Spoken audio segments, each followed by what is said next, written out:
గురించి అందరికీ పరిచయం ఏంటంటే నిన్న ఆల్రెడీ మనం హైదరాబాద్ లో చూసాము. నమస్కారం.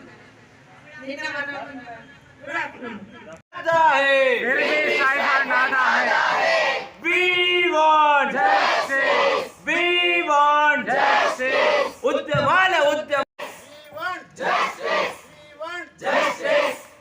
आयुष की रक्षा कौन करेगा, कौन करेगा? हम करेंगे, हम करेंगे, हम करेंगे। पेचाले पेचाले पेचाले पेचाले We want justice, we want justice. आपको लगाया. You are not losing your hope. Only you can do it. ఇంత లోగా చెప్తారా? నిన్న చెప్పినా కదా, రోగం బాగా కుదురుస్తారు కదా మీరు అందరికీ కాలేజ్కి. ఎందుకనంటే అన్ని రాష్ట్రాల్లో కల్లా కూడా అల్పమైనటువంటి స్టైఫండ్ ఇస్తున్నటువంటిది తెలంగాణ రాష్ట్రం. మరి ప్రభుత్వానికి ఎందుకు ఇది కనపడతలేదా, కనబడ్డా లేకపోతే వినబడ్డా కూడా మాకు వినబడ్డట్టు కూర్చుంటున్నారా ఏందో అర్థమవుతలేదు. ఎందుకనంటే పక్క రాష్ట్రాల్లో ఉన్నటువంటి వీళ్ళ కౌంటర్ పార్ట్స్ ఎవరైతే పక్క రాష్ట్రాల్లో ఉంటారో వాళ్ళకి ఒక్కొక్కరికి 67,000 70,000 వస్తున్నటువంటి ధర్మిలా వీళ్ళకి కేవలం 30,000 మాత్రమే వస్తుంది. అదే మనం యూజీలను తీసుకుంటే పక్క రాష్ట్రంలో 25,000 పైచిలుకుంటే ఇక్కడ 13,000 మాత్రమే ఉన్నాయి. సో వీటన్నిటినీ ప్రభుత్వం దృష్టికి ఆల్మోస్ట్ ఒక 70-80 సార్లు వీళ్ళు తీసుకుపోయినా సరే ఇప్పటి వరకు కూడా ప్రభుత్వం నుంచి ఏమాత్రం చలనం లేదు. కారణం ఏందయ్యానంటే ప్రభుత్వానికి వీళ్ళ గోస పడతలేదు. ప్రభుత్వం వీళ్ళని నిర్లక్ష్యం చేస్తూ ఉంది.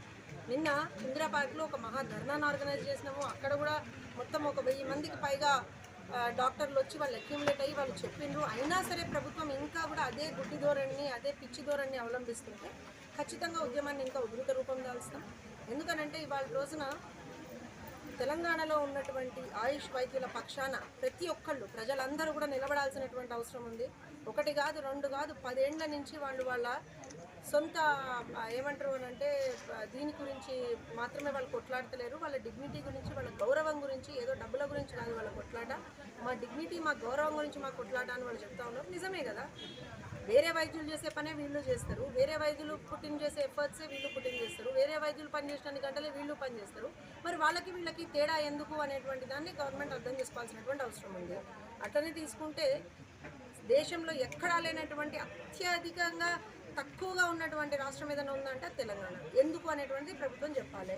ఇంకా గట్టిగా మాట్లాడితే సంవత్సరానికి 18 నుంచి 20 కోట్లు మాత్రమే ఖర్చు అయ్యేటువంటిది ఈ అంశం.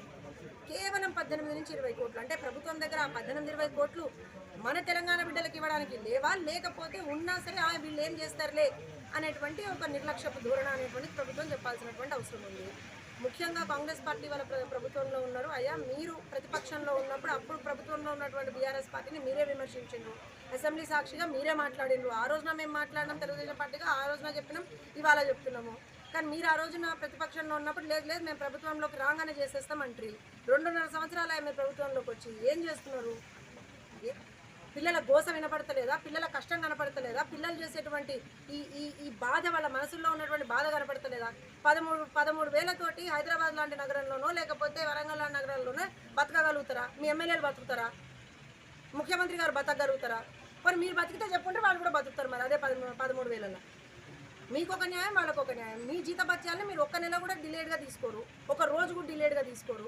కానీ వీళ్ళ స్టైపెండ్ మీ ఇష్టారీతిన 2-3 నెలలకు ఒకసారి, 4-5 నెలలకు ఒకసారి.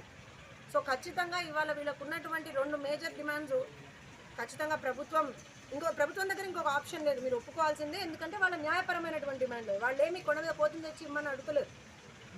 వాళ్ళకు ఉన్నటువంటి పరిధిలో మీరు చేయగలిగినట్టు మాత్రమే వాళ్ళు అడుగుతున్నారు. మిగతా డిసిప్లిన్స్తో పాటుగా అలోపతి డాక్టర్లతో పాటుగా ఎంతైతే స్టైపెండ్ ఇవ్వాలనో NCISM రూల్ ప్రకారంగా అదే స్టైపెండ్ వాళ్ళు అడుగుతున్నారు. దాంతోపాటు ఒక గ్రీన్ ఛానల్ ఎస్టాబ్లిష్ చేయండి, స్టైపెండ్స్ నెల నెలా పడేటట్టు అని వాళ్ళు అడుగుతూ ఉన్నారు.